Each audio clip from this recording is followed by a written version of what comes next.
బయట ఆడేస్తానా మరి బయట ఆడేసుకోవచ్చు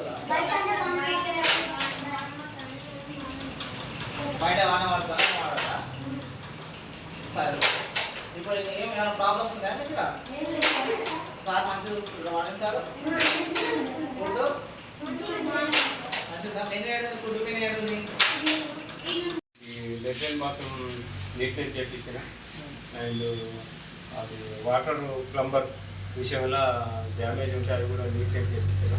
మీకు ఫండ్స్ ఏం రాలేదా? ఫండ్స్ వస్తాయి కానీ అడపడం ఉంటాయి. జిల్లా పెద్దమల్లడి గ్రామంలో ఉన్నటువంటి బీసీ వెల్ఫేర్ హాస్టల్ని సందర్శించడం జరిగింది. ఈ హాస్టల్లో చూసినట్లయితే అరకొర వసతులు నాకైతే దర్శనం చేయడం జరుగుతుంది. ఇక్కడ అయితే బీసీ వెల్ఫేర్ నిధులు ఫండ్స్ అనేవి కూడా చాలా తక్కువ రావడం జరుగుతుంది.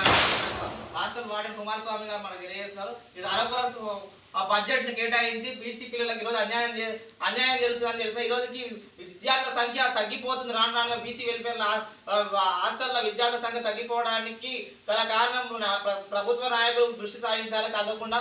అలాగే ఇక్కడ చూసినట్టయితే బాత్రూమ్స్ మొత్తం కూలిపోవడానికి ఉన్నాయి.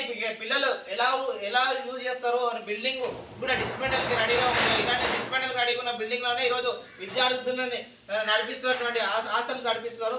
కనుక రాష్ట్ర ప్రభుత్వం చర్యలు తీసుకోవాలి. జిల్లా బీసీ అందరికి నమస్కారం.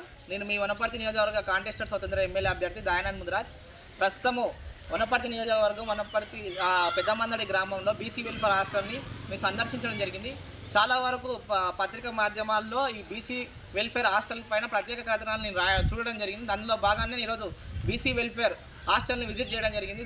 ఇక్కడ చూసినట్లయితే బీసీ వెల్ఫేర్ హాస్టల్కి సరైన బడ్జెట్ లేకపోవడంతో ఇక్కడ చాలా వరకు వసతులు కల్పించలేకపోతున్నాం. మా సొంత జోబులకు వెళ్ళి నిధులను వేచించి ఈరోజు మేము చిన్న మైనర్ రిపేర్లు చేయించుకోవాలని హాస్టల్ వార్డెన్ కుమారస్వామి గారు మనకు తెలియజేస్తున్నారు.